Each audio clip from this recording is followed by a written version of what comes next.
As AI tools rapidly reshape the workplace, HR leaders are uniquely positioned to ensure technology enhances, rather than replaces, human connection.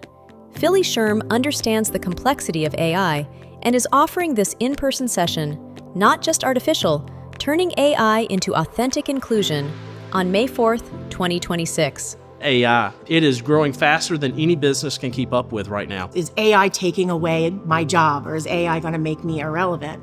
HR views it as something that could potentially be taking people's jobs.